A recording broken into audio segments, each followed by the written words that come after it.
Hello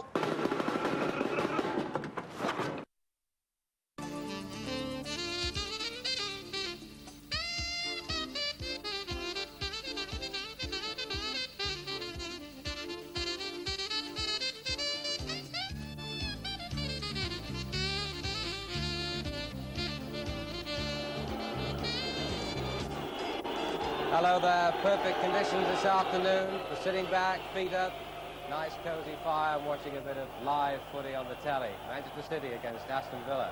Well, it's been a great weekend so far, hasn't it, with 34 goals from 9 First Division games yesterday. Now, if that average is maintained, then I reckon we should be in for, what, 3 3/4 goals this afternoon? Well, Manchester City's recent average at home is even better than that. 12 goals, 3 games. And leading the way and keeping Clive Allen on the substitutes bench is David Oldfield. 5 goals, 5 games for him. Great ball from Hinchcliffe. Here's David White again. Allison full stretch with it. Oldfield wonder. City in front. David Oldfield. Well, City will have to work hard for whatever they get this afternoon, because Aston Villa don't give anything away, especially when they're away. They've only conceded 4 goals on their travels so far. That's all. Now, they spent a lot of money as well. And the £200,000 given to Crewe for David Oldfield is, according to manager Graham Taylor, his best bit of business. 5 goals, top scorer. Wright's got the stretch. Platt's got the better of him. He's round Shilton right on half-time. Well, Platt's goals in particular have enabled Aston Villa to establish an early mid-table position. And if Manchester City win this afternoon, they'll be just about the same, having moved out of the bottom 5. Goals guaranteed at half-time from the First Division yesterday, from the North West and Midlands clubs. And having said all that, we're just about ready for the off. Now, throughout the match this afternoon, you'll be able to hear the views of John Sillett, the manager of Coventry City, and Ron Atkinson of Sheffield Wednesday. And if he can get a word in edgeways, the commentator will be Martin Tyler. Thanks, Elton. Hello, everyone. Let's start with the Manchester City side. Andy Dibble returns to the goal. He's missed 9 games with back trouble in front of him. A defensive line of Gary Fleming, Brian Gale, Steve Redmond and Andy Hinchcliffe. Ian Bishop has had a minor operation this week on a damaged nose, but he retains his midfield place alongside current England under-21 internationals Ian Brightwell and Paul Lake. Striker Trevor Morley has also missed some training since last weekend with a swollen knee, but it's David White, David Oldfield and Morley in attack, with Clive Allen continuing his comeback as a substitute and Justin Fashanu starting his comeback. He's not played in the Football League since January 1986. Aston Villa, of course, have the dependable Nigel Spink in goal. Injuries have deprived Graham Taylor of Paul McGrath and Bernie Gallagher, so the Dane Kent Nielsen keeps his place, and Kevin Gage is asked again to display his versatility, this time at left-back. In midfield, 18-year-old Mark Blake, only his 2nd league game, but plenty of experienced help on hand from Gordon Cowans and Stuart Gray. In attack, another teenager, Ian Olney, with the much-admired David Platt, and in place of Adrian Heath, Tony Daly, who has an excellent personal record here at Main Road. Ian Ormondroyd and Paul Birch are the substitutes. We're underway, a wet afternoon, the pitch slicked by a lot of rain, the sort of conditions that attackers perhaps will relish and defenders might find themselves in some distress. Aston Villa in a new away kit, a change strip of white and black, basically, with some lilac trimming around the collar.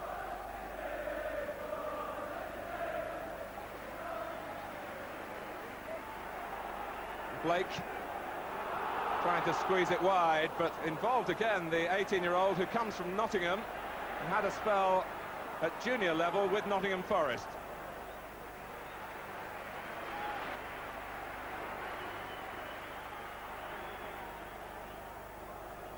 The referee is Stephen Lodge, a 36-year-old local government official who comes from Barnsley.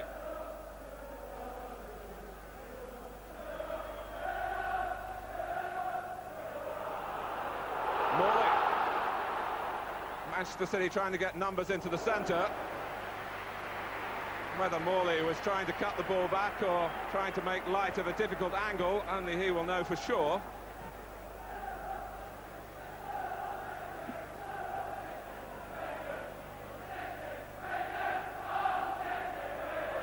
John Sillett, your Coventry City have beaten Manchester City this season. What was your impression of Mel Machin's team then? Well, I saw them play against Southampton in midweek, and I thought they were a side that really warranted being very careful with set pieces. And sure enough, on set pieces they have Hinchcliffe, who is superb striker with his left foot and delivers a superb ball into the box. And I'd say to Villa, be wary, because we got caught out very early on with it. And they were a side that never stopped fighting, which impressed me. They're going to be difficult to beat here, I think. I fancy them to win this game. And Ron Atkinson, your Sheffield Wednesday beat Aston Villa, which is a special day for you given this season. That's right. I mean, I think their key players, they'll be the two centre-halves, Manfield and Nielsen. They're, as John said about Coventry, they're particularly effective on set plays, corners and free kicks. But there is a certain lack of pace in the heart of the defence without McGrath playing. And I'm just wondering whether Oldfield will get a chance to exploit that with his lightning pace. Well, keep an eye on the set plays. That's the message from the two First Division managers alongside me. We've got a free kick for Villa, taken by Stuart Gray. And Olney trying to smuggle it in. He never really had the ball totally mastered. From a header down from Nielsen. And Ian Olney tries again, beaten by Brian Gale this time. Manchester City have had their problems defending. Andy Dibble's only 2 games this season, the first 2 back in the First Division. City lost them both, but he's been recalled in place of Paul Cooper.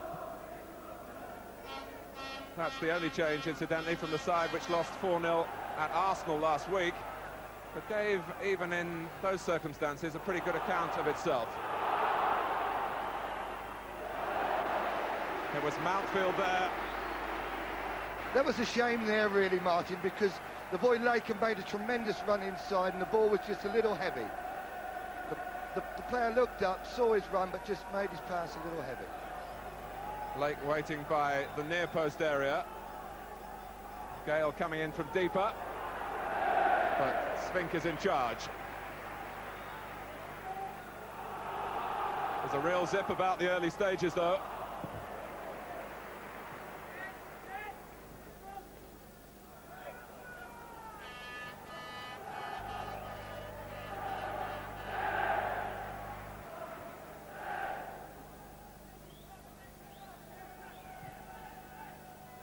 Olney maybe glanced it, but Platt anticipated it with typical intelligence. Gray. Gage up in support from left back. And a goal! It's Daly! And Tony Daly, who would love to play at Manchester City every week. He's scored now in 3 games in a row here for Aston Villa. We've not had 5 minutes, and Aston Villa have a goal to celebrate.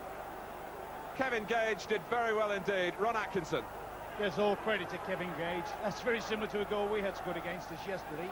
He's gone through, he's taken it off the side, which is not supposed to be his best side, left-footed, and he's dug out a brilliant ball here. And Daly's where he should be, on the far post with an empty net to head into. Well, he didn't play from the start last week on the artificial surface at Luton, but brought back on the wider open spaces of Main Road, and Tony Daly has sent Aston Villa into a 1-goal lead. And it's Platt looking for number 2, put through by Blake. And City's uncertain defence having John Sillett something of a torrid time at the moment. Well, I couldn't believe the space they had at the far post there with a great cross by Gage. And there you're looking for your full-back and your central defender to be picking up the back post. They were just not there. You know, it's so free, you can't believe that. And there, again, the heart of the defence was wide open again, split wide open. But Platt makes some good runs in there and got to be watched.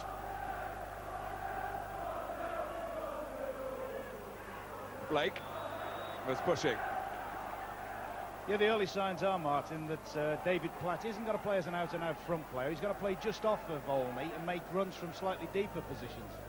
It was his run that was instrumental for the goal, and there again, you saw there, he was very, very influential.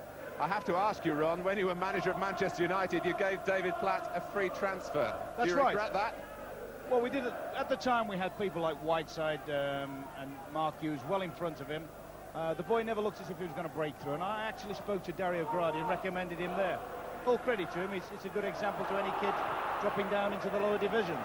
I think now, I'll qualify that and think now, he could be a surprise choice, you know, for Bobby Robson's next Italian squad. Morley. And it was Gray who made the intervention that time as Manchester City looked to strike back. And this is the Andy Hinchcliffe right wing corner with his left foot that John Sillett was talking about. Produced a succession of goals at the start of the season. I think you'll find White going to stand at the far post, and there you are. They always prove you wrong, but normally it's great servicing from Hinchcliffe, and he didn't do it there, to be truthful. But I'll be waiting for that. I think that will arrive. Here's Platt. Already he's moved up to England B level, and that role that he takes up so often for Aston Villa, halfway between midfield and an out-and-out attacker, makes him very, very difficult to track down.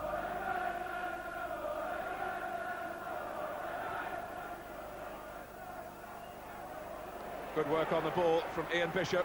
Brightwell's gone through the centre, and Ian Brightwell lost his bearings. In fact, the ball had dropped behind him.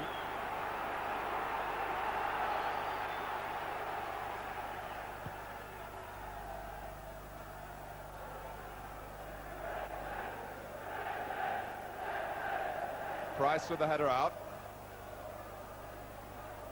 Villa coming here with a couple of good away performances behind them relatively recently. A 1-1 draw at Wolves in the Littlewoods Cup, when many thought they might crumble to Graham Turner's powerful second division side, and then a 1-0 win at Luton 8 days ago. And Aston Villa carrying on where they left off then. I think it's also a test of character for the City lads. They had things pretty well all their own way at Main Road. A defeat last week at Arsenal, now going a goal down early on in what's a very big game for them. It's going to test their character a little bit here. White looking for the outside route.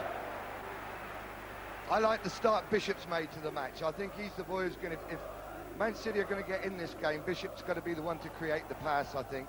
He looks as though he's got a fair bit of room, Martin, and I think he's got the ability to spray the ball about. What was an interesting team selection by Graham Taylor was to use Kevin Gage at left back and not Stuart Gray, who filled in there when Bernie Gallagher was injured at Luton. And the thinking behind it is that they didn't want to switch another position and move Gray from the job he's been doing well on the left-hand side of midfield. That's right. Well, if, as you say, if Stuart Gray had dropped out of the midfield, they would have been without a natural left-sided midfield player. I'm also interested with the inclusion of Blake. I saw him play a couple of weeks ago in the Villa reserves, and he looked very, very impressive, making forward runs.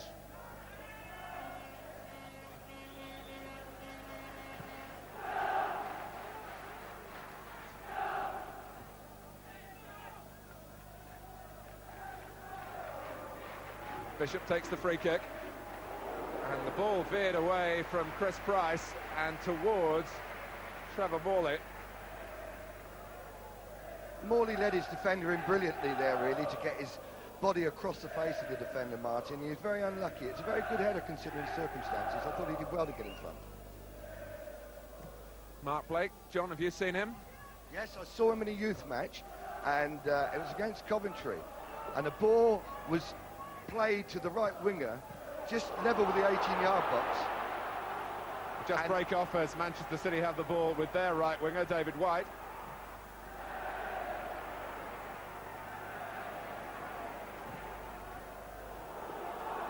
Redmond covering. Yes, John. And Blake was on the edge of the centre circle, and he made the most fantastic run to the near post to make contact with the cross, as though somebody had set a pistol off and said go. And it was a tremendous run and tremendous finish from the boy. Very impressed with his engine, very impressed with his ability to get forward. Dibble comes and makes a safe catch. Well, Mark Blake describes himself as a ball-winning midfield player who likes to support the attack with just the sort of runs that you've been talking about, John Sillett.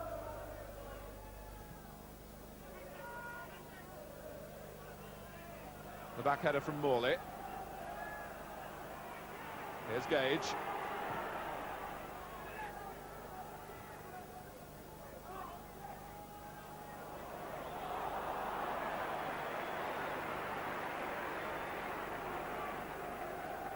Ron, I've been talking about Tony Daly and how players somehow seem to have special grounds. Is that something that you're aware of when you pick teams?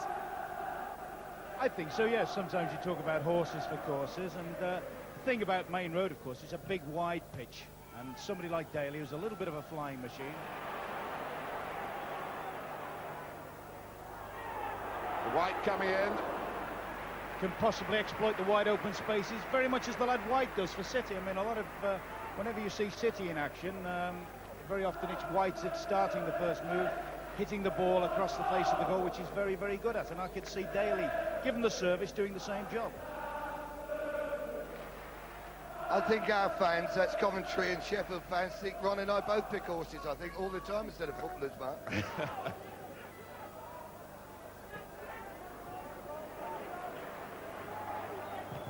Fleming just driving the ball against Gray. Redmond. And the linesman has his flag up.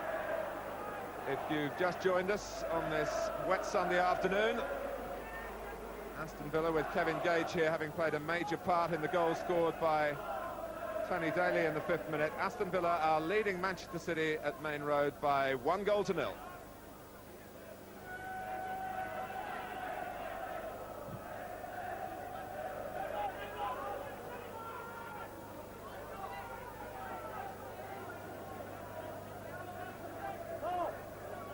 There's poor service going into the front. There's a free kick there, and it's not really worked out. The service got to be into the front men, and it's got to be to a player. He's just hopefully knocked the ball behind there, and I cannot abide watching that sort of thing. The work that's done in training, Martin, we work on it week in, week out, as to hit players' feet or to knock a ball short so they can come off and collect it. And there's a wasted ball gone in. To be fair, John, I don't really think that was the plan.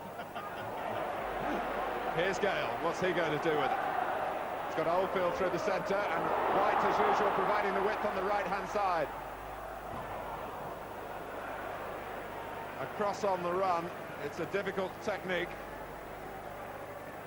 He's good at it, though, Martin, isn't he, Whitey? You've seen enough of him to know he knocks good balls in.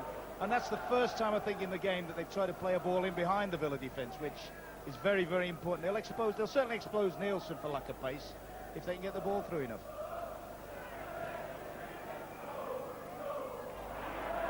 Platt. Great run by Blake. And Blake thought about what he was trying to do, and it was an interesting idea to play it beyond Brian Gale for Ian Olney to chase.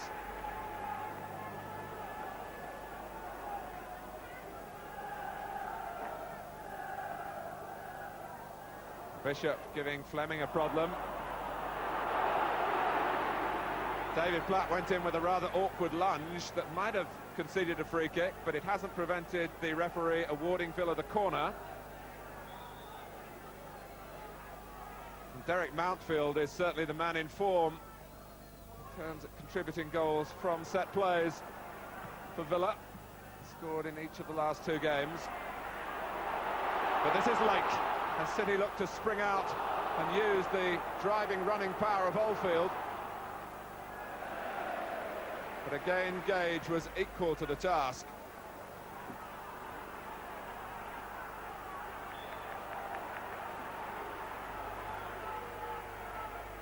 Ian Olney nominated in the Midlands as the young player of September. The overall award, incidentally, went to Manchester City's David White.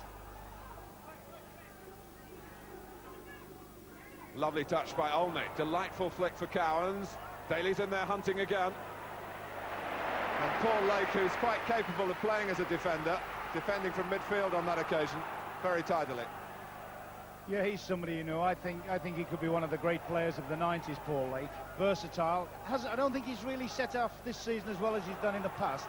but he's a natural athlete, got good quality, and can play in a number of positions. He's somebody I personally would like to see given a little bit of an opportunity in the England build-up in the friendly games. I just wonder, John, has he found his best position yet? No, I feel that, Martin. I feel when you've got a player of his ability, you're inclined to just say, right, I've got a problem at right back, I'll put him in at right back. I've got a problem at outside left, I'll put him outside left, because he's got so much ability, the boy. I would like to see him settle in the position he's in now. I think that's his position, in the middle of the midfield, and spraying the ball about, and he has a good brain, good touch, and he's got a great physique. So too has Platt, got a good touch, and Dibble, well, he couldn't say the same about the save. It was a rather scrambling stop. And David Platt, again attracted to the opening with his ability to sense out a shooting chance. First to a loose ball.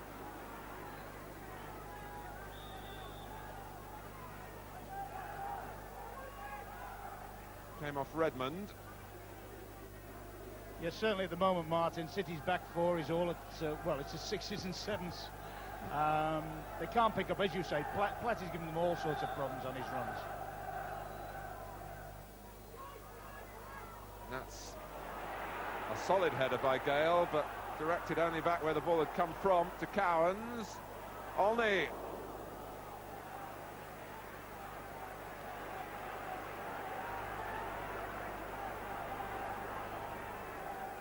Well, we saw a moment or two ago David Platt fastening on to this chance, John. And what about the goalkeeping here? Well, really, Martin, I thought he should have come and collected this, I did. Oh, that save there, sorry. I was talking about the cross there. I felt that the keeper should have been out there and amongst it. You know, his defence needs help at the moment from him, and they're looking for him to come and collect the ball. And I thought Andy could have done that there. I thought he had a great chance. Looking back at the replay again, bearing in mind we had a greasy ball for the goalkeeper to deal with, it was a save that did its job, shall we say. I was looking at the left back from the corner, Hinchcliffe. He didn't take his hand off the post from the first corner. I don't think he realised it was coming across. They just seem to be lacking in concentration. Especially Manchester City, a goal down. White. Oldfield.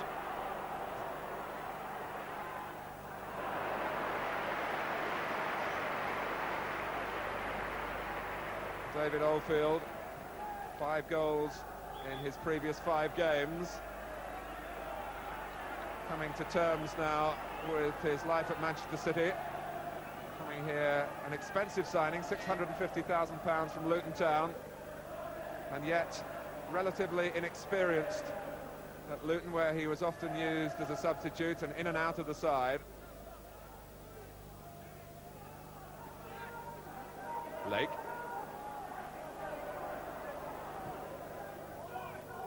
Oldfield. Well, the control was good. The pass was played without really looking to see where White was.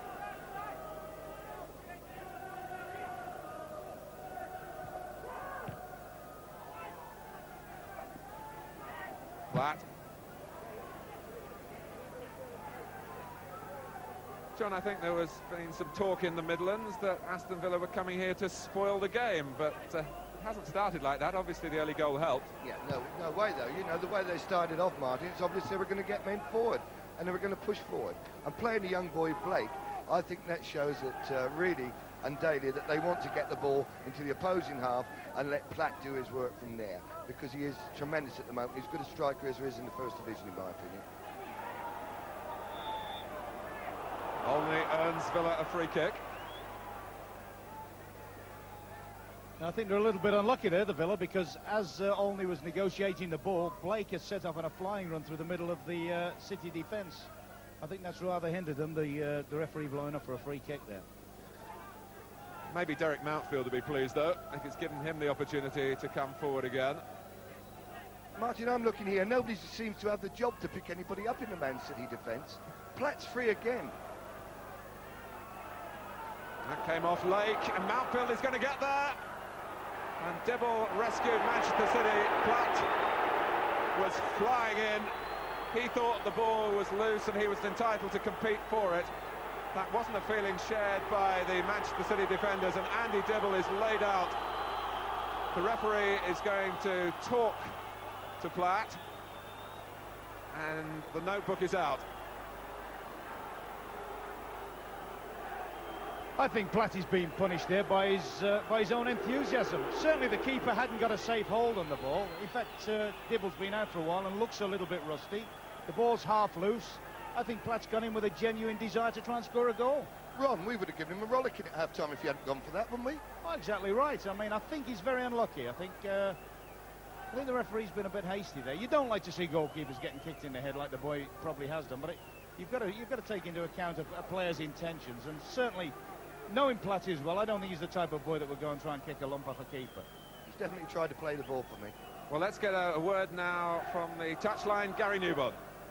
Well, Justin, good to see you back, possibly in the First Division. Do you think there's a chance you'll get on today? You never know. If you're one of the subs, there's a good chance that you may do or may not, but it's a team game. If I don't, it means that we've won, so I'll be very happy with that.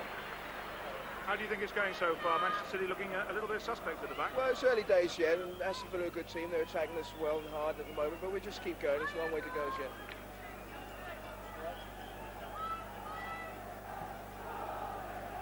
So, Justin Fashanu, who is one of the Manchester City substitutes today, one of the more amazing stories of the season. His comeback. He hasn't played in the First Division since December 1983, but he might get on here. That's because of a severe knee injury, his recent difficulties. He has been playing, though, in Canada, and he's on a short contract with Manchester City. Olney. This is Cowans. And the offside flag comes to the help of City. Gordon Cowans, incidentally, started his distinguished career making his debut for Aston Villa on this ground. That was way back in 1976, when he was a 17-year-old apprentice. And we talk about injuries, and he had a terrible broken leg when he was very much part of the England setup.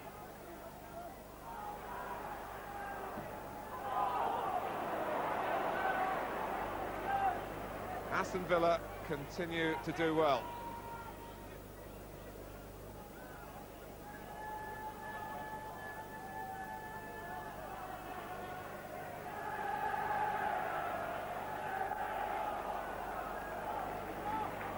Gray and Olney getting a little too close to each other.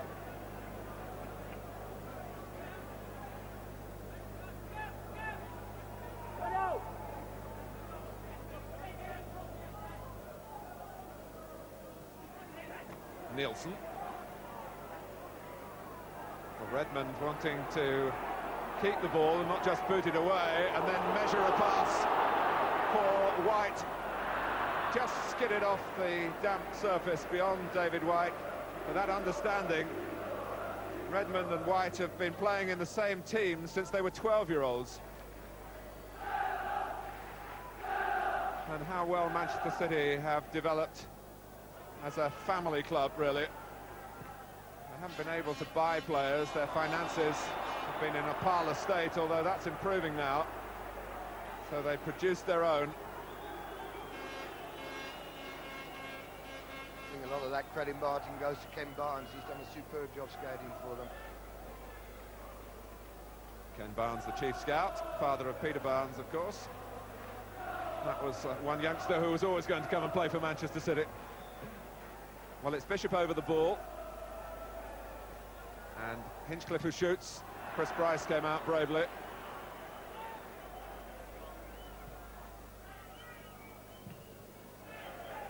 It's interesting, Martin, what you do in those situations. You line the wall up and you have one long side of the wall. He's usually the bravest and the quickest man in the team. And I'll work with little Chrissy Price, who's as brave as a pebble there. Oldfield.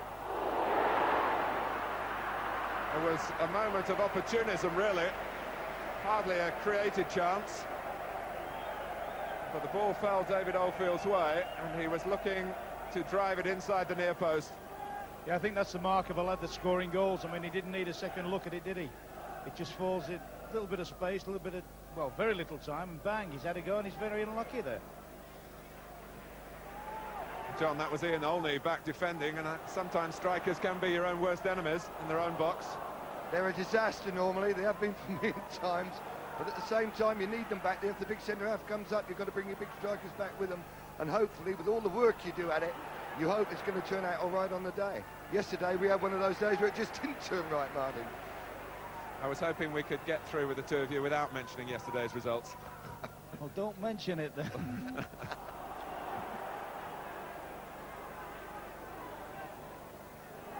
Bishop. Started with Everton, then Carlisle and Bournemouth, where he began to blossom. Brightwell.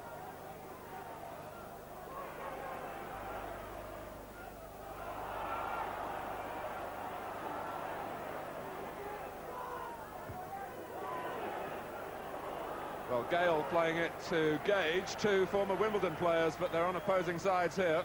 Yeah, I mean, Graham Taylor apparently was talking about not making too many changes in midfield, hence the reason for playing Gage at left back. I reckon he's playing him there a little bit because he knows White can be a threat, and of course Gage, with his Wimbledon upbringing, can put a little bit of shoe about if necessary, can't he?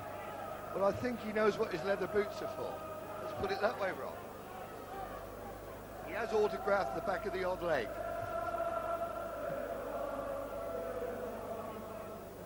Daly. Here's Hinchcliffe. All credit to Aston Villa. They haven't allowed Manchester City to settle right from the off. Brightwell. Nielsen's header wasn't over decisive, but Gordon Cowans, with excellent technique, made sure that Aston Villa didn't lose out. And we talk about Graham Taylor's teams as long ball teams, that when you've got a player like Cowans out there, there's quite a lot coming through midfield. Yeah, I tried to sign Gordon from Italy, to be truthful, and I thought I'd got him, but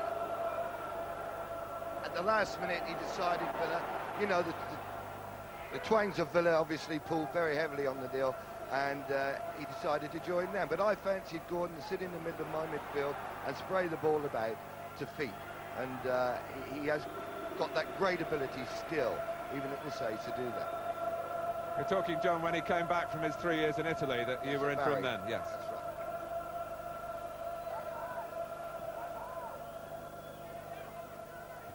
Fleming, but it's gone across the back line rather than forward. Mark Blake was up well. He's not looking out of place at all.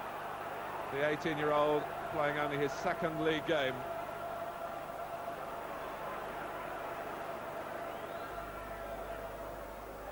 I think one of the problems Manchester City are having at the back, Martin, is the fact that the two centre defenders are being asked to cover too much ground and cover too much space.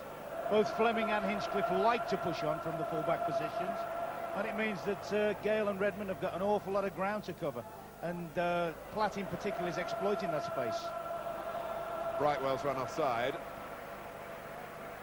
and he can run, and he should be able to do with his family pedigree. You have a problem in football, you know, Martin, when you're two full-backs pushing advance of your two central defenders. And if you look at the back four of Man City, that's what's happening. They're leaving one against one with the two backmen. Both full-backs are pushed in advance of them. And they're always suspect then on the break.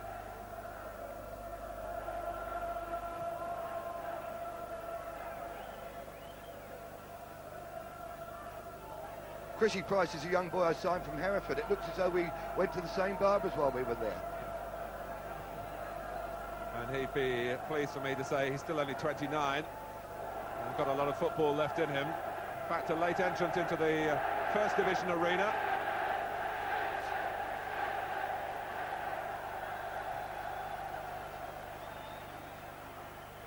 Daly, the scorer of the game's first goal.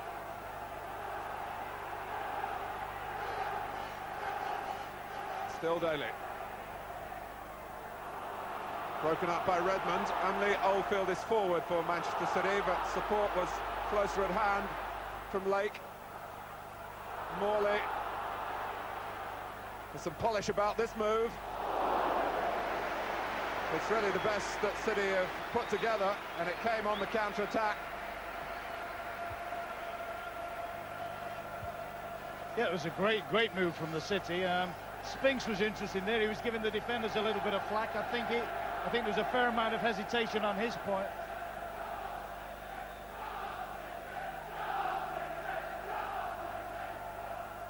Gale got to it, and Morley was about to throw himself in for what he believed would be the killer touch to equalise. Ball just diverted away from him.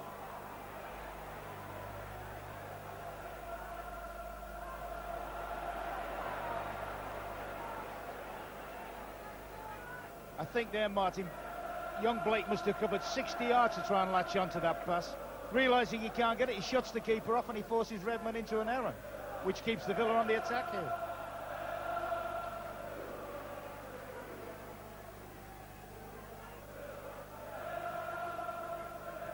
Away from Gale, held up well by Oldfield. Here's Lake. Price. Well, Chris Price is exceptionally sharp, and Bishop made a genuine attempt to play the ball but was deceived by the acceleration of the Aston Villa right back. He's a great little character. He'll look to get forward all day long for you, Chris. Very honest. And they've got a lot of skill when he gets into the last third of the opposing field, which is unusual, really, for fullbacks. Mountfield takes the free kick. Gray climbed very well. Price actually is a little bit disappointed. He hasn't scored for Aston Villa yet. This is his second season. And yet his last season with Blackburn Rovers, he got into double figures, mostly playing at right back.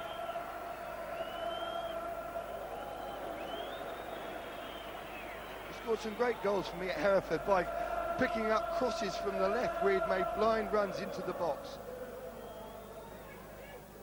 Platt looking to angle it for Olney.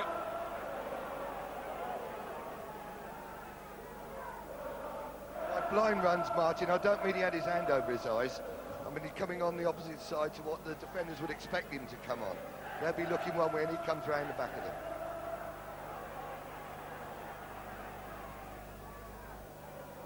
Mountfield. Blake was looking for the feet of Olney, but he had other ideas for a through pass. White. David White made all 3 goals in City's last league game here against Luton.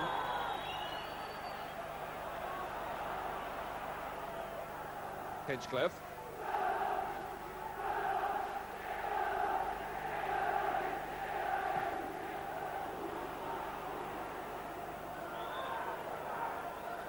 For Ron, I would think Graham Taylor would be very pleased with the attitude of his Aston Villa team. They're doing the job so far.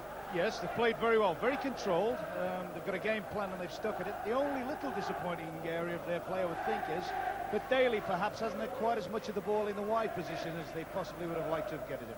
Everything else is going well for them.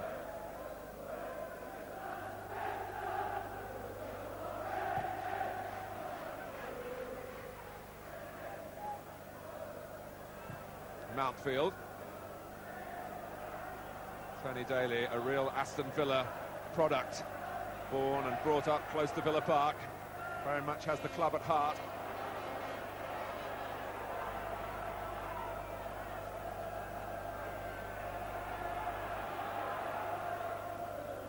Oldfield. Morley the target this time.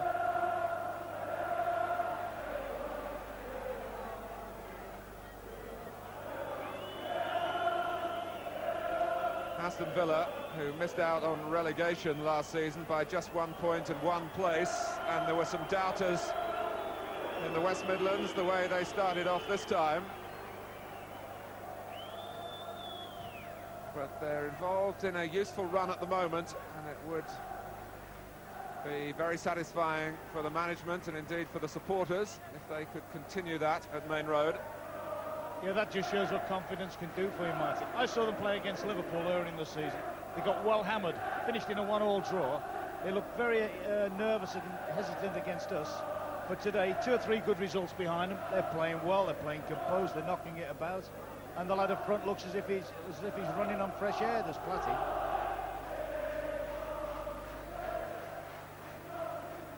I think a big difference with both sides at the moment are the way that the Villa forwards are putting the back four of Man City under pressure. They're chasing every ball, they're making it very difficult for the back four of City to play. Whereas you look at the other end and you can see the fullbacks are dropping off and receiving the ball, the central defenders are receiving the ball with plenty of space and plenty of time, Marty.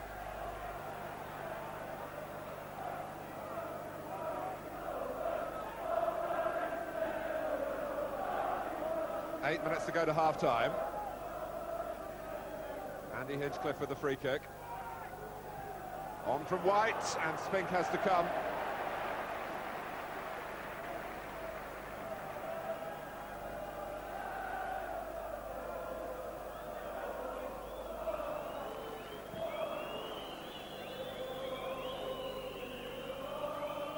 Blake. But Blake is there to stop him. And it's a Villa free kick. Cowans has got Olney and Platt waiting on the edge of the area. Stuart Gray to the left, and he selects Gray as his target. Covered though by Gary Fleming. And White dropping back to help out as well.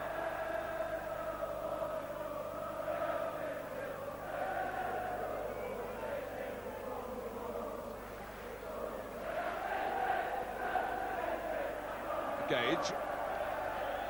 Well, he is naturally right-footed and turning his most comfortable way, just ran the ball out of play. John was talking earlier about wanting to sign Gordon Cowans when he was leaving Italy, you know.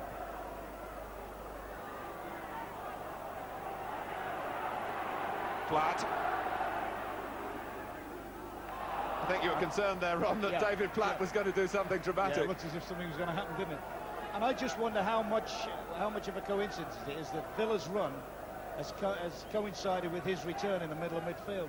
You know, it's no secrets. About 3 or 4 weeks ago, they wanted the fella out the door.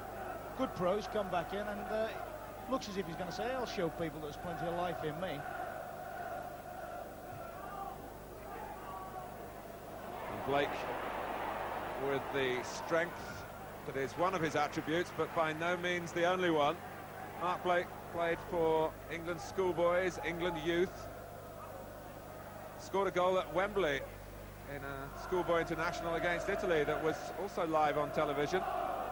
So he's not new to this particular experience.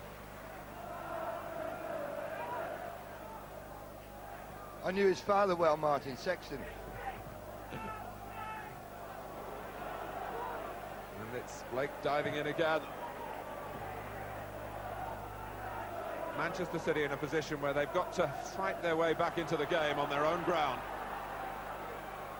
Having had a run of home triumphs behind them, some spectacular ones as well, notably, of course, against Manchester United.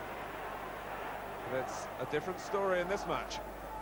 Yeah, having said that, Martin, they've got to be very, very careful as well that they don't go 2 down. I mean, 1 down, you're always capable of catching up on that. And the way City play, they're always liable to make chances.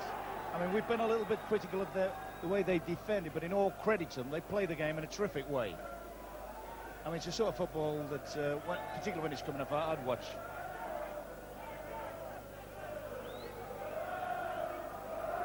Bishop. Hinchcliffe's come infield, and Daly came with him and fouled him. I would like to see the boy Gary Fleming. He is the spare man in the City side at the moment out here. He should be causing a lot more problems by making forward runs, and he'd be dragging the Aston Villa forwards back with him. I think he's got to start looking to get him forward now. Bishop takes the free kick. Gale, White, and Spink has to make an awkward save from David Oldfield.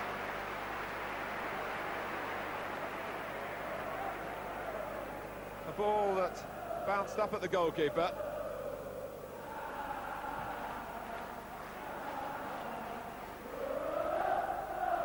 After after Brian Gale had won the header. Oldfield took the shot well. It wasn't an easy ball to control.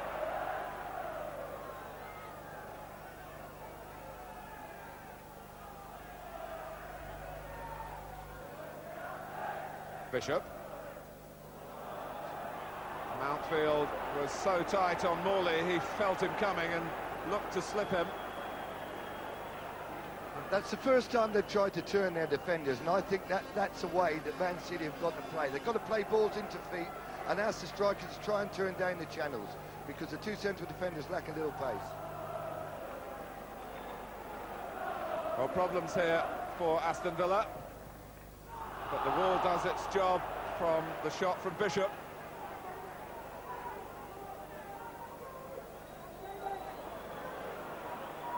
Fleming, you were talking about him, John Sillett, from right back, could push on. Maybe they're worried about him running into David White's territory. No, but I think the territory he didn't run in with David White is the space behind the fullback. I would be inclined to try and use White with balls over the top of the fullback or inside the fullback and use his pace. Now Gage caught White then after the foul. There was a bit of leapfrog really, but he left a boot in there that connected with White around the left ear. The referee had a word but no more.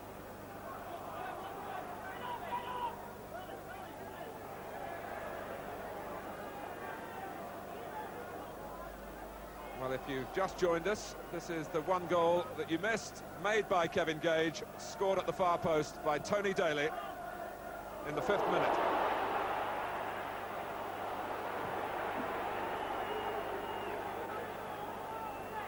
Olney.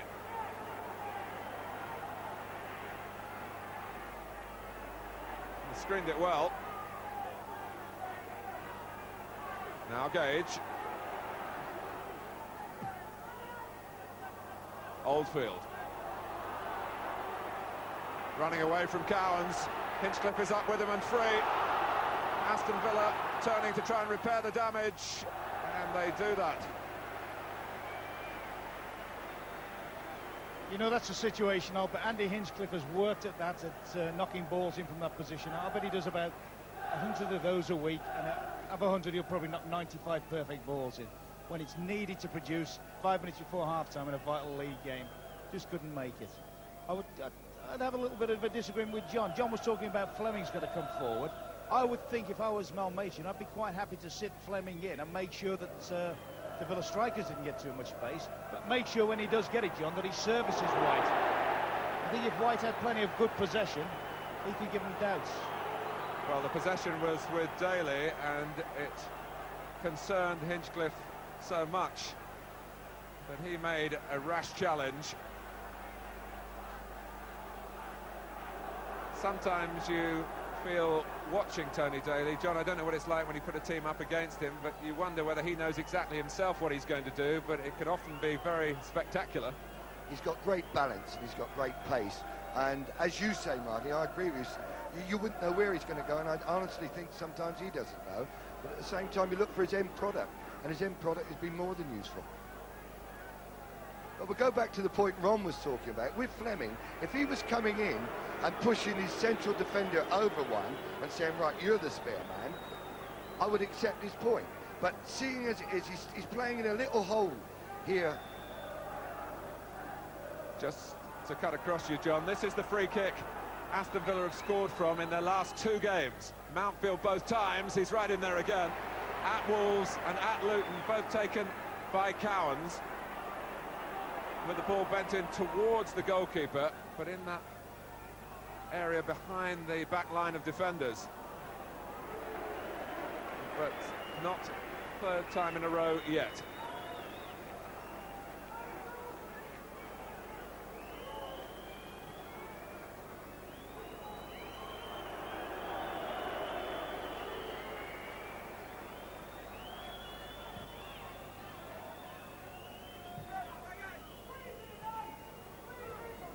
We're in stoppage time at the end of a first half that sped by.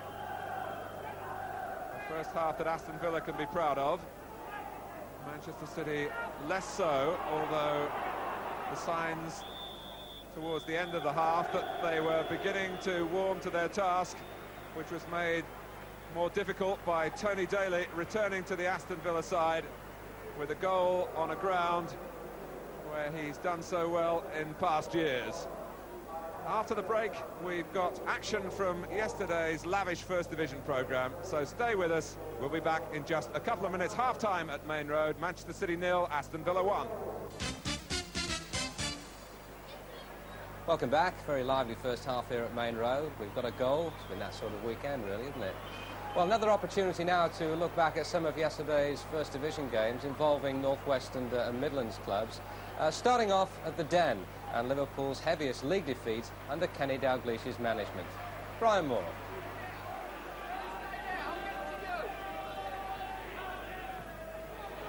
Here's Dodd.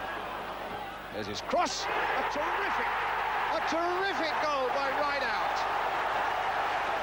Tissier. Still Tissier. Might get a shot in here. No, plays it for Wallace instead. It's another goal! Rodney Wallace. And Southampton are 2 up. Tissier.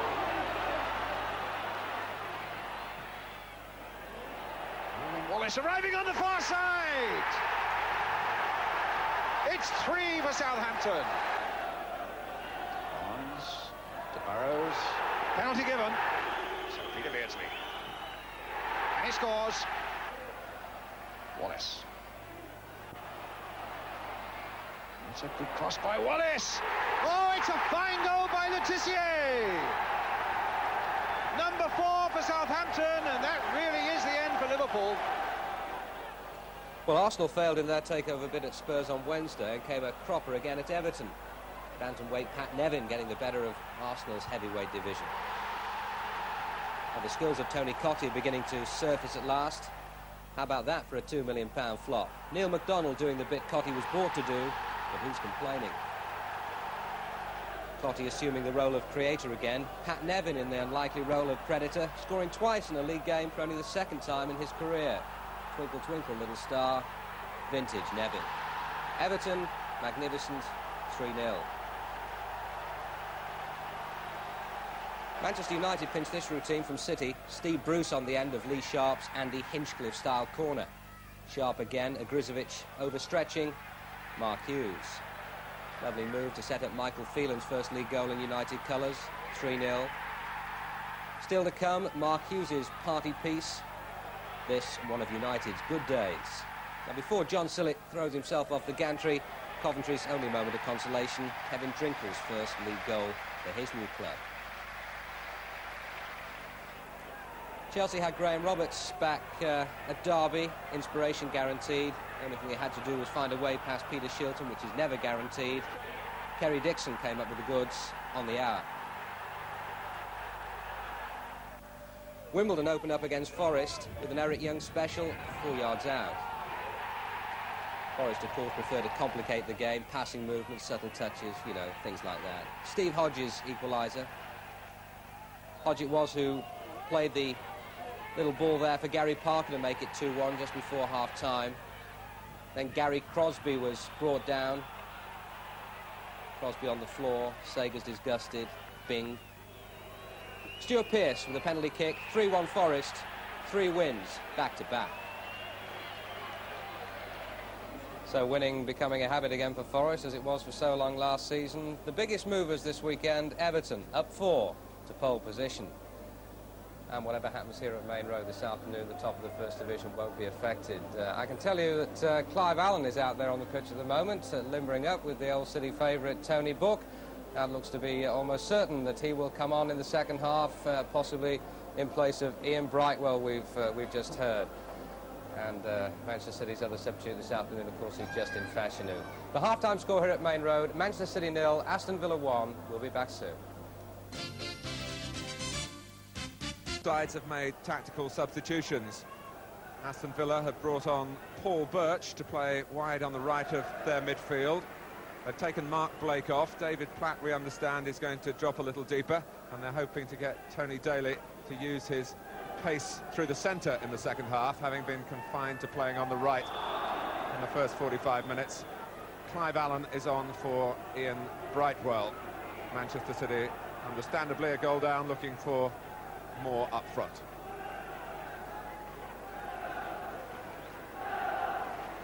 And Mountfield joined by Nielsen in the centre at this Cowan's free kick. It's a corner.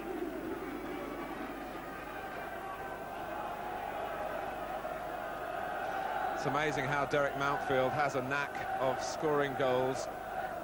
He did it, of course, so successfully with Everton. He waits around the penalty spot. Dibble paws it away.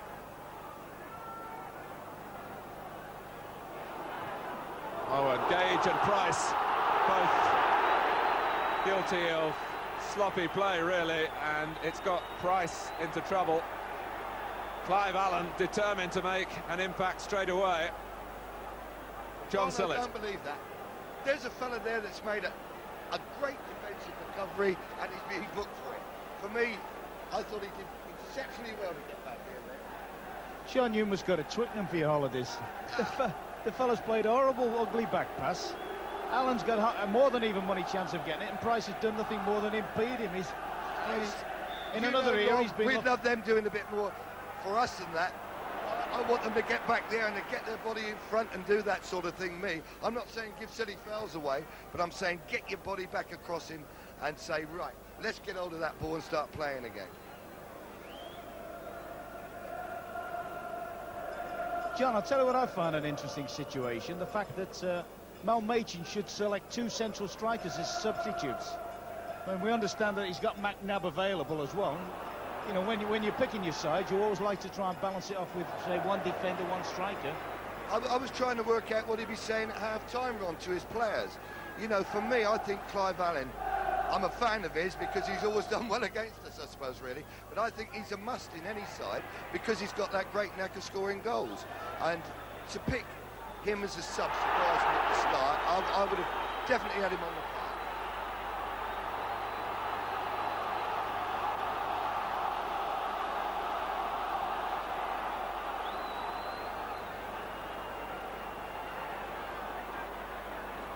Well, the referee has sorted out the incident on the far side involving Stuart Gray and Trevor Morley.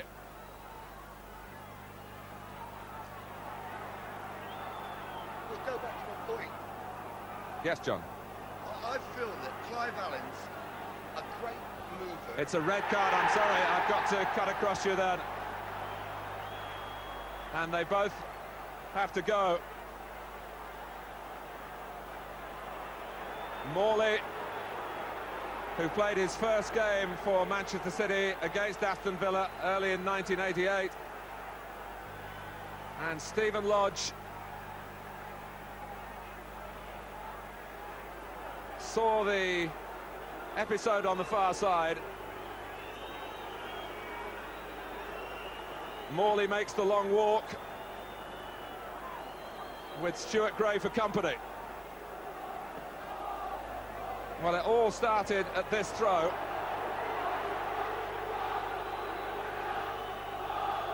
Gray cleared and Morley came into him, and then Gray retaliated and pushed him down. Both players sent off.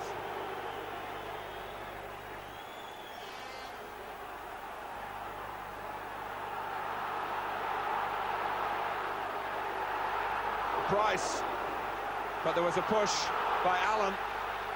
Ron Atkinson. Yeah, in my book, I think, quite frankly, I think Morley, on the look of what we've seen, and obviously we've got the advantage of a replay, I think Morley looks as if he's been a bit unlucky to be sent off. Certainly there's no excuse for Gray. Retaliation, he's hit him, he's punched him off the ball, and I think Morley made a bit of a meal of it, to be fair, but Gray's got no right to walk around throwing fists at people.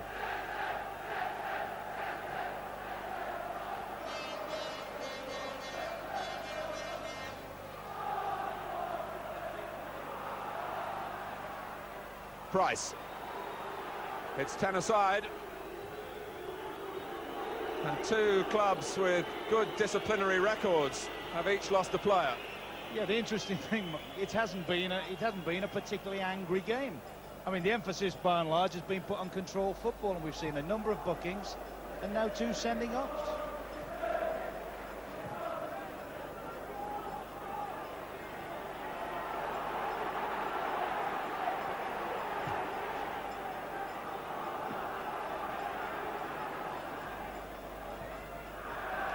At times we say to our players, Ron, look, just control yourself, walk away from the situation. And this is players, I'm sorry, of today. They go, they throw their punch, they have their kick after the ball, and it's just ridiculous. So Morley for the challenge with the elbow up, and Stuart Gray for retaliating.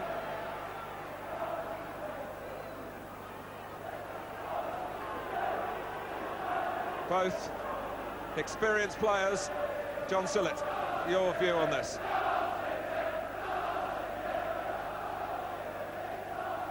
As Morley comes in. Well, Morley's gone in late, hasn't he? He's had his elbow in Gray's, under Gray's chin, and there you are, the retaliation comes in. Just ridiculous. You know, you walk away from that situation and let the referee deal with that. He has come in late. He's hardly touched him, John, to be fair, has he?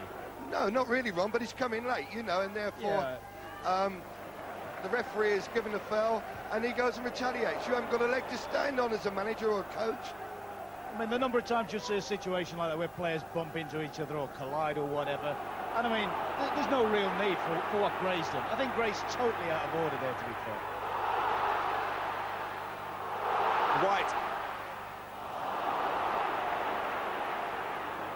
Manchester City still looking for the final ball from that build-up on the right-hand side. That's such an essential part of the way they play the game. Oldfield. White in again. It's an excellent ball. Oh, Allen! And it's Lake. And then it's Spink. Good move. My goodness. By Clive Allen's high standards, that was a straightforward opportunity. But he tucked it against the inside of the post. Lake with a difficult ball to hit the second time. Forced the goalkeeper into the save, but White making an impact now. Vintage Manchester City, a tremendous 1-2 on the outside with White. Good ball across the middle, and in all fairness, Clive Allen's tucked it away nicely, or so he thinks.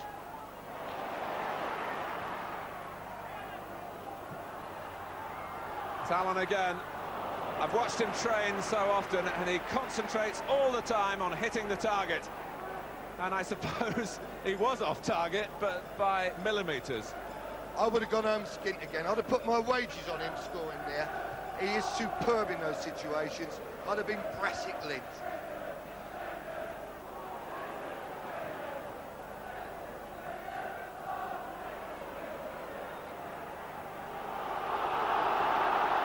That's what I've been waiting to see, Ron. The right back come forward and to start passing that ball around. He's not really going positively at it.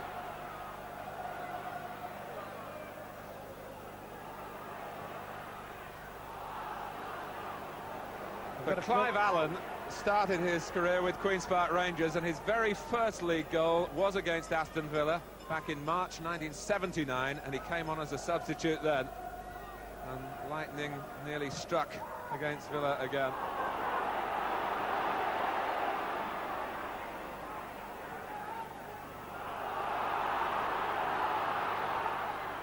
Fleming.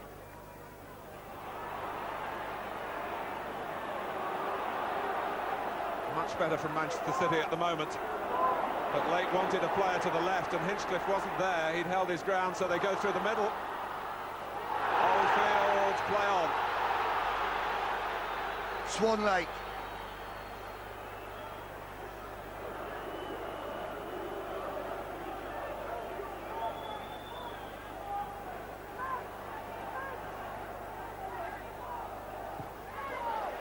Ron, a dive, yes? Yes, I mean, he's just simply back tackling. He has made a bit of a meal of it. Just getting back to the sending offs. I've got a funny old feeling that's going to affect Aston Villa far more than Man City, actually, because Gray was doing a little bit of a helping out job on David White with Kevin Gage. Now it means that Gage has got to contest 1v1 now all the match virtually against White, and White looks the main threat to me. Allen's offside. It's interesting, I've been involved in a lot of live transmissions since we were allowed to bring you the games as they happen, and the only other sending off I can ever recall in a game which was shown live was Kevin Moran getting sent off for Manchester United in that FA Cup final against Everton. In league games, I don't think anyone has gone before, and I have a theory that players behave better usually when they know their behaviour is open to such scrutiny. Ashley Grimes at West Ham. No, not live. But we'll debate that one afterwards, Ron. Certainly televised, but not live.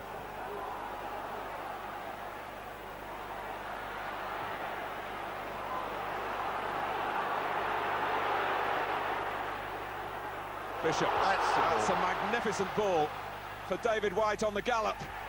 Allen was launching himself, and Kent Nielsen somehow got to it for Villa, facing his own goal. Clive Allen must have lost a yard since we played it against him at Wembley.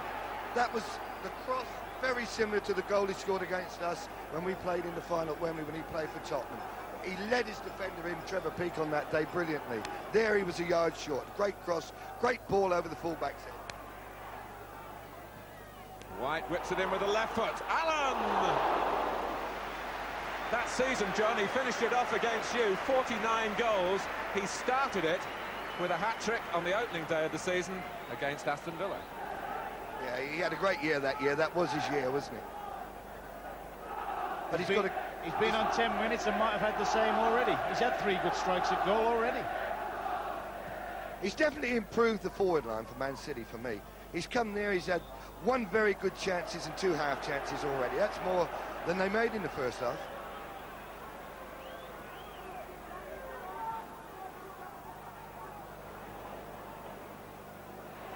Fleming, Right who back. goes on beyond White this time. Bishop. Lake did well to get ahead of the ball from midfield and gave Aston Villa a problem in the centre of their defence. David Platt now having to operate much more in his own half. That will certainly suit Manchester City. Allen for Oldfield.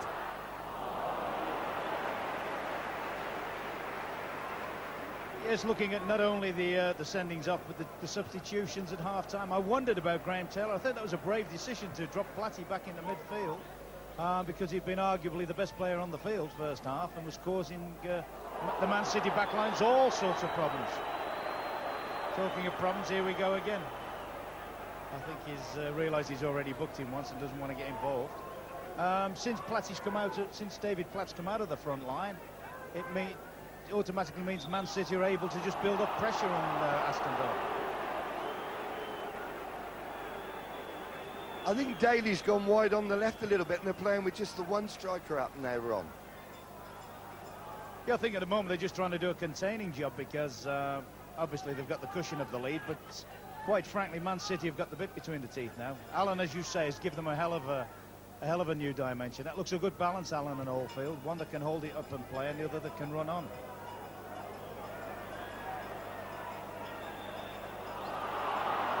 During this spell, if Man City get a goal, I think they could take the match over for me.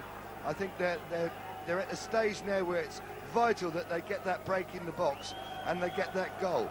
Otherwise, they could just burn themselves out.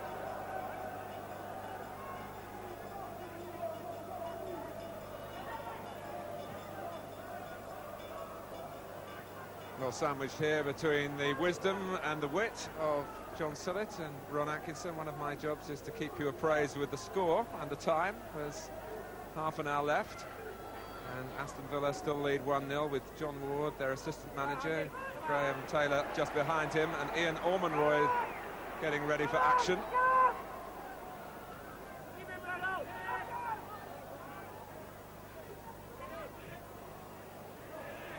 Birch. Platt's got forward this time. This is Price.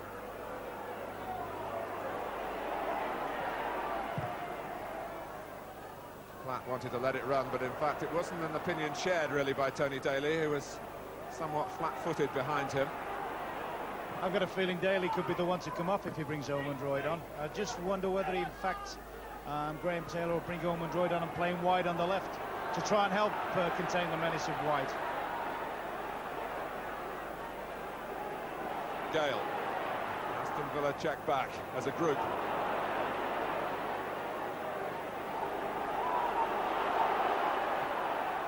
Hinchcliffe. Allen saw the goalkeeper coming, thought that he could get there first, but Nigel Spink had moved sharply off his line. Surprised me a little bit there, Clive Allen. Hesitated a bit, I thought, because Hinchcliffe played a tremendous ball in for him. I thought it was made to measure for Allen. He looked first, didn't he? He even checked his run, having a look where the keeper was. Normally, he bombs across the face of a keeper there and would get that ball 9 out of 10 times. That's why I think that he was sure he was going to get there first. Lure the goalkeeper out and just get a touch, Joe. Yes, but I think he was trying to be a bit too clever if he tried to do that. I would say go for the ball, he would have won it quite easily. It's a great ball, it's unsafe, taking man behind. Great ball. It has been a good period since half-time there for Manchester City, and like you say, in your good periods you really do need to score. Remember that Manchester City have lost all their 4 away games in the First Division this season, so they need to keep ticking over at home.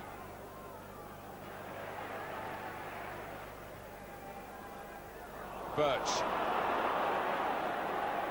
in that beavering style that he has. Well, Daly's got away this time. We haven't seen too much of him since the goal. He's got an opportunity now to measure across with Platt and Olney in the centre. Looks instead for help from Cowans. And Aston Villa have a corner. Well, I would think they'd be a little bit relieved to have the ball up this end of the field for a while. It's the interesting thing, both John and myself talked before the game about the set plays. We haven't yet seen a good corner knocked in.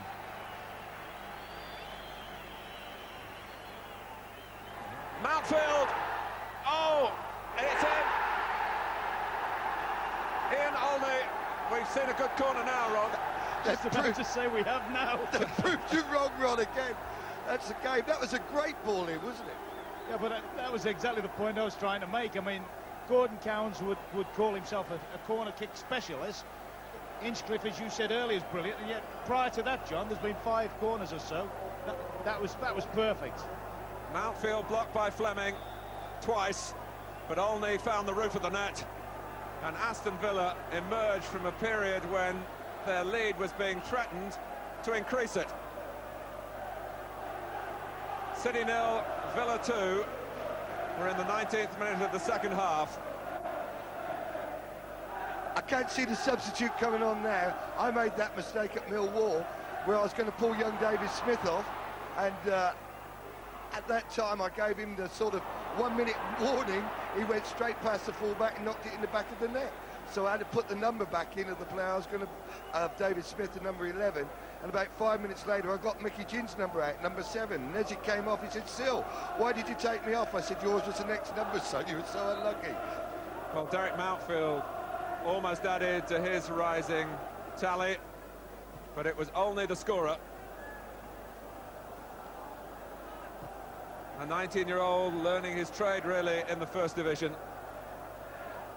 It's his 4th of the season. And sometimes he's been pulled off because he's suffered from a virus. I think he came off against you, Ron, in the defeat at Sheffield Wednesday. Well, they finished up in the second half, Graham, when had both Nielsen and Ormond-Royd up front. It was like Land of the Giants, actually, when they were chasing the game, albeit they were a goal down. Certainly on that occasion didn't play with anything like the control they're showing today.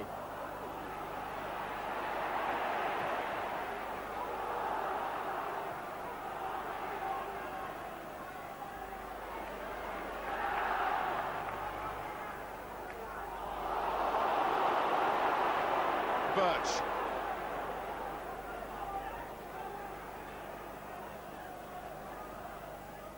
Cowans. Daly pulling left. Fleming going with him. Fleming, the right back, looks happier with a job to do now. He's got somebody to pick up.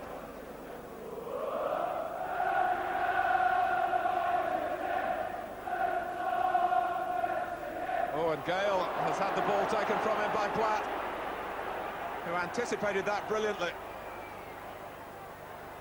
Cowans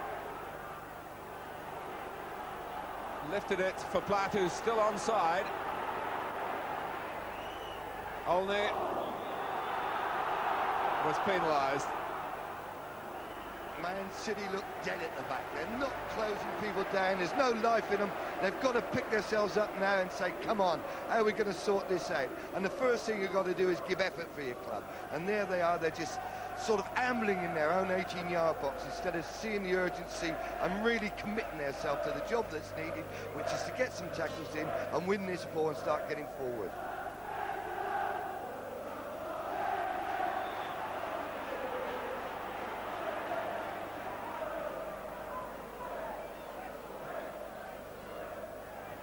Lake. Allen.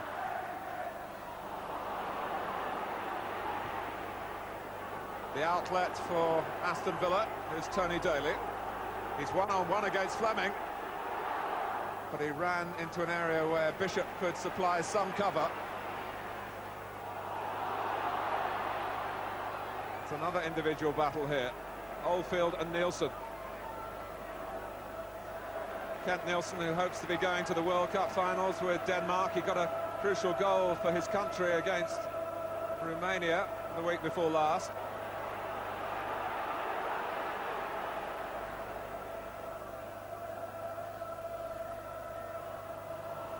Fleming. I'm sure Aston Villa will be pleased with the job that Kevin Gage has done.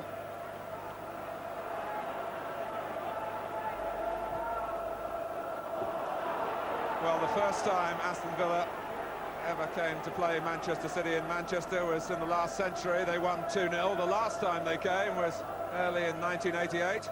They won 2-0, and it's 2-0 they lead now. Yeah. Getting back to John's point about the Manchester City defence, I mean, he talks as if it was commitment, John. I don't think it's commitment really or anything like that. I think when you've got young players in defensive positions, you need a controlling player. And at the moment, it looks very much as if City haven't really got anybody like that. I mean, Redmond appears to lack concentration. He's a young lad. Here we go again. Bit of a problem. Birch kicked the ball away. Yeah. That's what the referee was attracted to.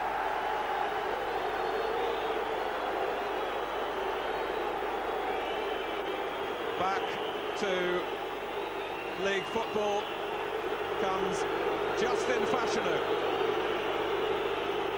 He's 28 years old now. His career finished in this country, it seemed, by a knee injury. His last appearance in the Football League was for Brighton in January 1986. He's on a 2-month contract with Manchester City to try to prove his fitness. And up he goes. John Sillett, did you consider signing Justin Fashanu? Well, we've got a scout out in America called Jerry Sharp, and he looked at Justin, and the reports came back that Justin wasn't quite ready to come back into the First Division. This was nearly, what, 8 months ago, Martin, and it's great to see him back. He is the type of player that I think, if fit, could do a great job for any First Division club. There was a query about his fitness, though. Be interesting to see now.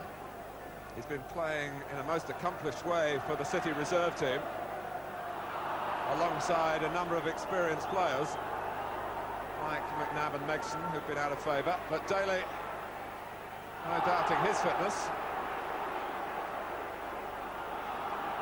Well, it's a match that's provided so many talking points. The return of Justin Fashanu is certainly one of them. Yes, but I think what it has actually done, it means David White's going to have to play in midfield, I would think, with Lake, and he was arguably their most effective player. I mean, that was where the main threat seemed to be coming every time they got the ball to him. And I just wonder now whether he'll be able to play so wide. Well, you have to go back almost 6 years to the last time Justin Fashanu scored in the First Division. Can he do that for Manchester City in this time of desperate need for them? But it's Villa looking likely on the break with Birch. It's deflected up and over. Dibble would have been stranded. But in any case, it wouldn't have mattered because the linesman was flagging on the far side for offside. It now means that basically Man City have got four out-and-out strikers or four out-and-out front players. And looking at it in there, I mean, it looks as if Lake's got to cover the whole of the midfield himself. And quite honestly, I think you'll find Villa will have most of the ball now till the end of the game. And they push the left back forward now. Have you seen that, Ron? He's pushed forward now. Hinchcliffe pushed forward. I think they'll have to watch it though, Man City. They could one more go and they're stone dead. Fashanu's flick.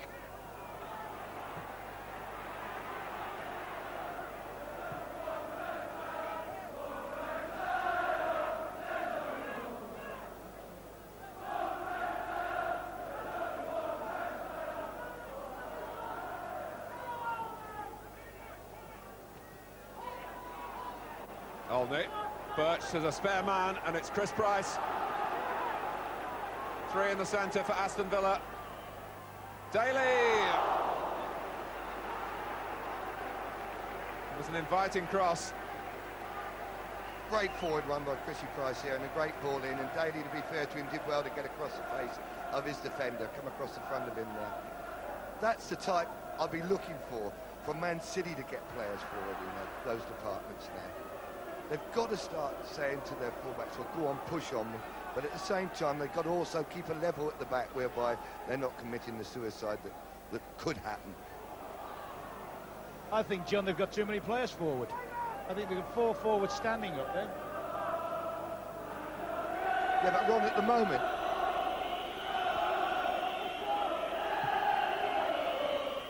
Graham Taylor, this is turning into an excellent away win, but do you have a view about the sending off? No, I don't have any view at all, Gary, because we've got 10-15 minutes of this game to play yet. I'll give a view, if I have a view, I'll give it after the end of the game. I have no view, didn't see it. What about the way Villa are playing at the moment? I'm concerned that Manchester City have just put 3 front players up against us, and I don't want them to get in between our back markers. Because even though we're 2-0 up at the present time, and all we've got to do is keep playing to the basics and keep it right at the back, and just play it right. So it's not a question of losing your heads or anything like that. It's just a question of keeping it right, keeping the basics right, and keeping our marking right. Because we've got a chance always for a third goal as long as we don't push on stupidly. And then just pass it when we've got a chance running. It opens us up there. All right? Thank you.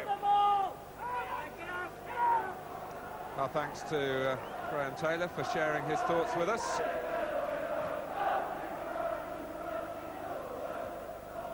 I would think deep down, though, he's very, very happy. Obviously, he's happy he's 2-0 up for a start, but I think he's very happy with the way City have gone tactically.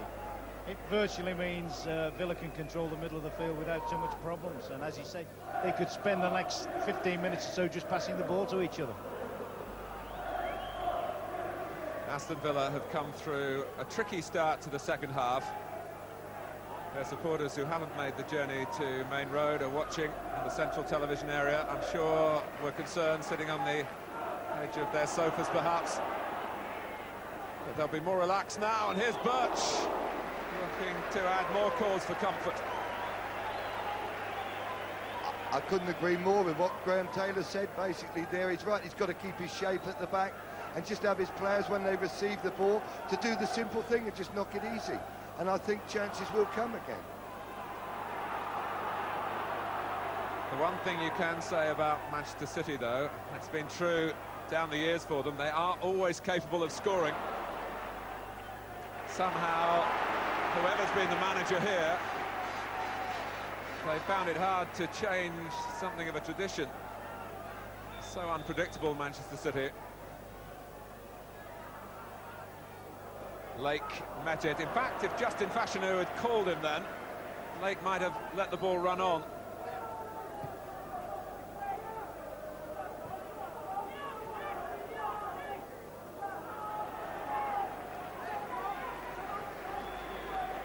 pleased to be out there, let alone really assert himself.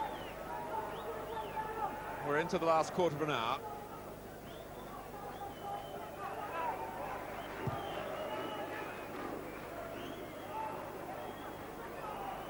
Olney, who collected Aston Villa's second goal. Collected a bang there from Andy Hinchcliffe. Now this will be interesting, Martin. I had a first-class view of that. Hinchcliffe, that's just frustration and temper, but he's actually, I think possibly the lad might not be as badly hurt as he's appearing, but Hinchcliffe has definitely had a little nick at him as he's gone past him. He did it just after half-time as well. He's seen one of his mates get sent off, and it makes you wonder. That's a decent tackle. Now watch as he stands up. He has a little kick in him. I mean, he's already just seen one of his pals get sent off. I mean, it drives you up the wall, that sort of thing. Andy Hinchcliffe collected more than 40 disciplinary points last season when Manchester City, of course, were in the second division. In fact, they tried to put a little bit more devil into his play, the coaching staff here. I don't think they've had to do that to Brian Gale. That's not the kind of devil you try and put into their play, though, Martin, to, you know, to do the sneaky things like that. You know, you want them to be open and honest and tackle for the ball when it's a 50-50 ball.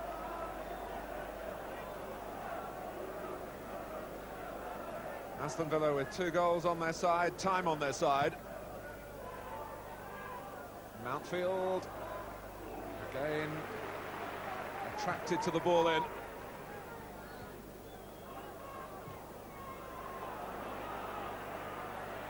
Cowans. Oh, and Daly was on then, if the pass had got through. Gordon Cowans has sat himself in just in front of the back four, and he's picked up so many balls here. That's just what Man City are lacking, actually, an experienced player with the head to say, right, when I get the ball, I'll just keep us in possession and be patient. And he's done a great job for Villa during this period.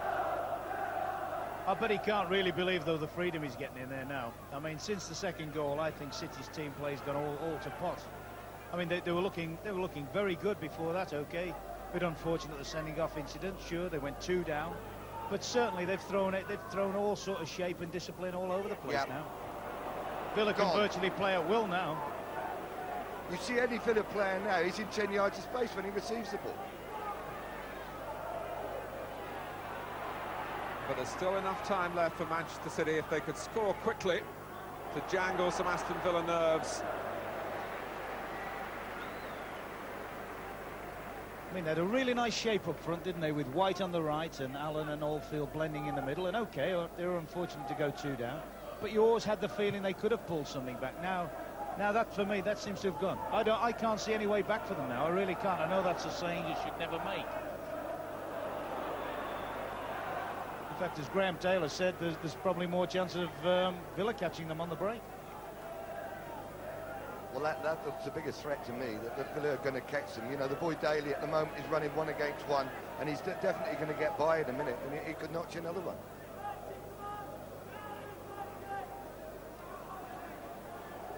Redmond.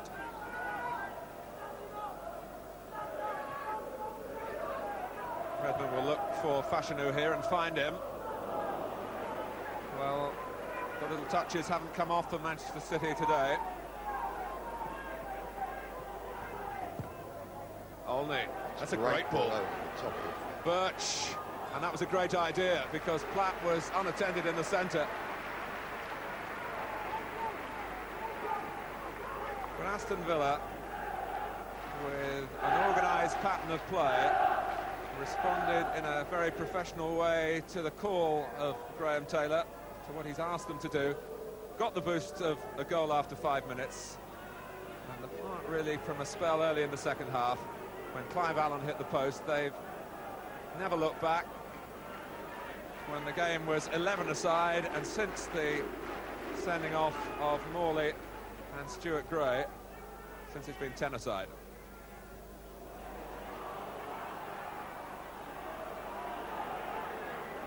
I mean, the problem they've got, Man City, of course, is once they say and hang their hat on the fact they're going to stick 4 players up the front, they've basically got to play a la Wimbledon. That's hit long balls.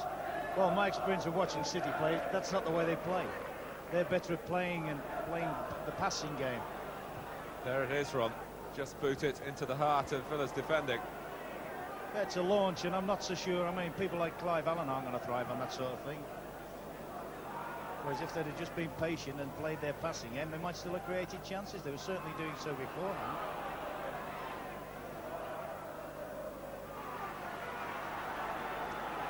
A throw to City. Blake scurrying across to take it. Oldfield. Fashanu. They're just playing 4 men across the front in a line, and now they're starting to hit hopeful balls, as you say. They must drop somebody back into the midfield and start really passing their way through the Villa side. That's the only way they're going to do it. They're not going to do it with the long ball because they're all geared in now, Villa. They got the aerial battle won for me. John, the problem is they've just taken their best passer off, haven't they, in Bishop? Yeah, it surprised me a little bit, that did, want to be truthful. There was a man I thought who did look as though he could create problems with his passing, and he's now off the pitch. I mean, if they're having a problem, it wasn't really up front or in midfield. Their problems were in the back line. That's exactly right. I've got to agree with you, and I don't want to.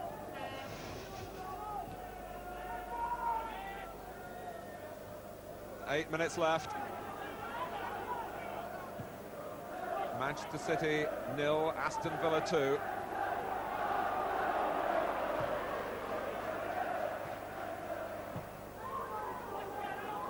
This is interesting. It's a difficult ball for Fleming. Daly for Platt. It's not an easy angle, but he made the goalkeeper save it. And you do feel there's a greater chance of Manchester City being caught out than there is of them scoring at the other end. I was disappointed in Daly there. He shoved a great through ball for Platt and stopped. If he'd have kept going, he'd have got the rebound quite easily. Great run from Platt.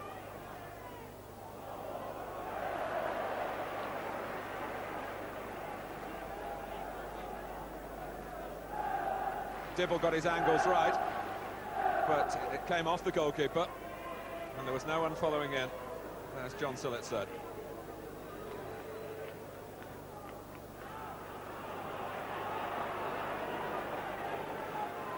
Daly.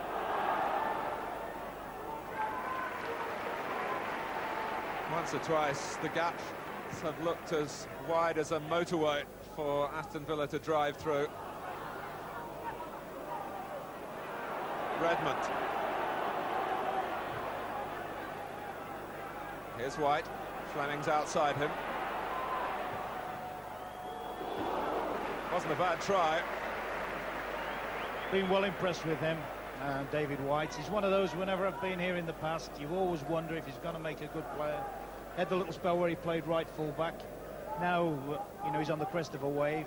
Obviously today's not his day, but he's got all the makings of perhaps going to the very, very top in that position. He's definitely shown penetration down that side. He's got the pace, he's got the power, and when he gets into the crossing position, I find him a very good crosser of a ball. In fact, David White not just got a football brain, he's got a business brain as well. He helps out in his father's scrap metal business in the afternoons, working out the wages. Well, his own wages won't include a win bonus today, unless Manchester City give us a dramatic conclusion to what has been a dramatic game. No wonder the gates are up. First Division football. It's a great product.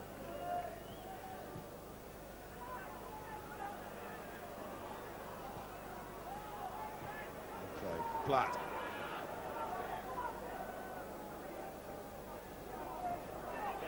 Olney.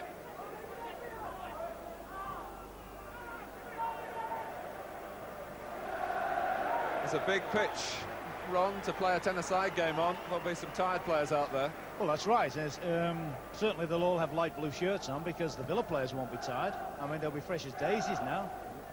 Winning when possibly they didn't really expect to. having plenty of the ball and enjoying himself. But Allen's quick free kick, Oldfield with a blast at goal. And the inspiration that Allen provided then still doesn't produce a breakthrough for Manchester City. It was Villa caught cold that time. Clive Allen just put the ball down, flicked it to Oldfield, who was on the same wavelength. And he went for power. And Nigel Spink was able to beat it away. Fashanu. Redmond roaring in.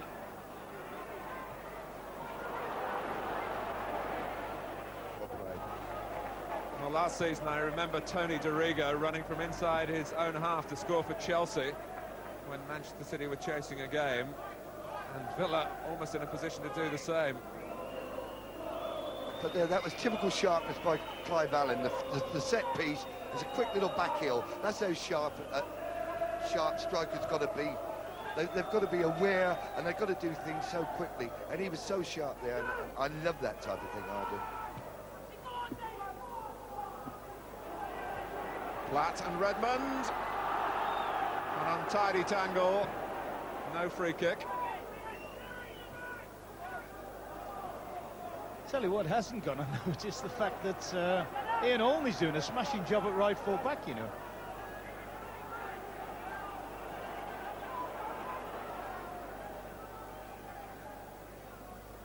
Fashanu.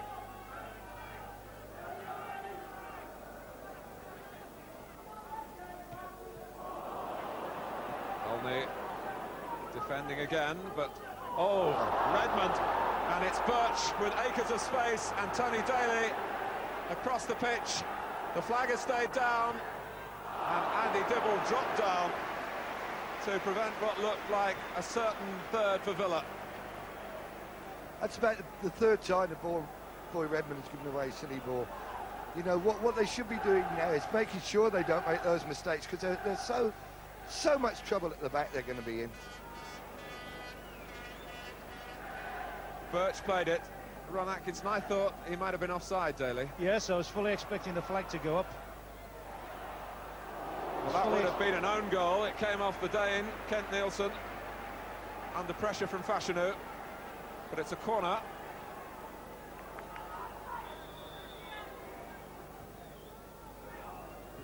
Fashanu met it behind Oldfield, as though Oldfield let it run on a call.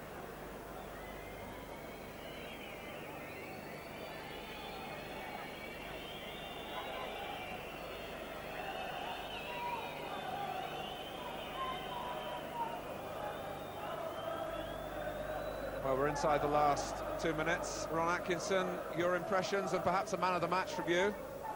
The fellow just competing for the ball now, Platty. I think for me he'll run David White and Gordon Cowan's close. Tony Daly will run on his own. And Dibble again has prevented the scoreline from becoming really embarrassing for Manchester City. And Tony Daly has scored one and could have had others. Hinchcliffe keeps it in. They wanted a deeper cross. John Sillett, your final observations and perhaps the player who's caught your eye? Well, without a shadow of doubt, I think Villa will be much the better side, and David Platt, I think, has been superb for Villa. And the second half, Daly's done a great job at running at people and taking the game from the halfway line into the 18-yard box of Man City. Chrissy Price is backed up well at full-back. They're a much better balanced side, and they deserve their win. Oldfield. And no one following in now as Manchester City wear the look of a side, but no, it hasn't been their day. A turning point, I'm sure, when Clive Allen hit the inside of the post at a time when it would have been 1-1. That was the one moment of fortune that Nigel Spink and Aston Villa had.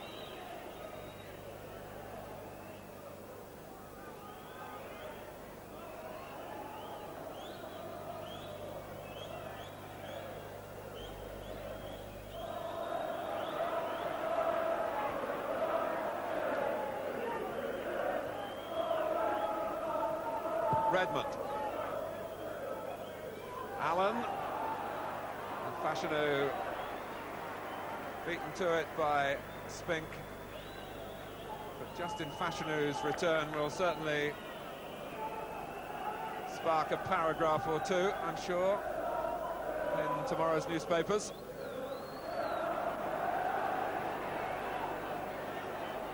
This is Daly. Fleming showing him the inside route, and it hit Gale, who didn't flinch.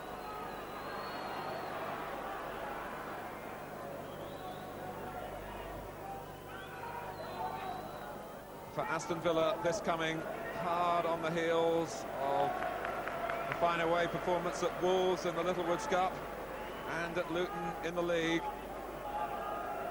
Another valiant away performance from Villa. 3 wins and a draw in their last 4 games now.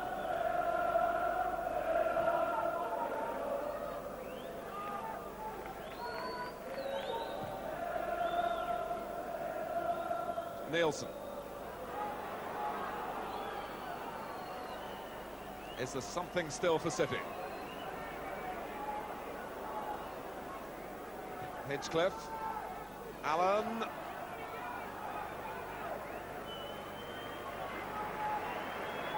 The referee from Barnsley, Stephen Lodge, has had a look at his watch. He checks again.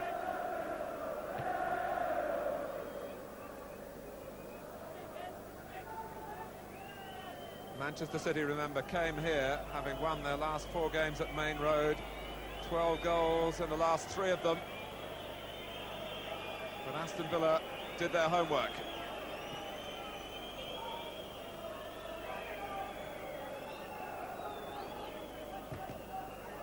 So they're now just getting the numbers behind the ball and just containing.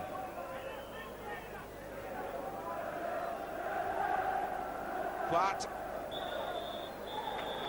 We've had 2 goals, both for Aston Villa, 1 in each half from Tony Daly and Ian Olney. We've had 2 sendings off, Trevor Morley and Stuart Gray, and a 2-0 victory for Aston Villa, with a depressing home defeat for Manchester City, whose swaggering style slipped today. We'll be back after the break.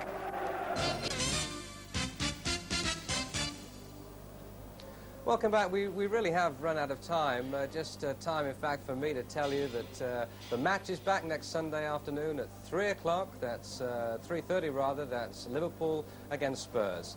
The news here from Main Road this afternoon is that Manchester City have lost to Aston Villa by 2 goals to 0. Tony Daly, the first scorer, Ian Olney, the second. But if you're looking for turning points, then you need look no further than Clive Allen's miss just 5 minutes into the second half. So a great day here for Aston Villa. Disappointment for Mel Machin, his 100th league appearance for Manchester City. Bye-bye.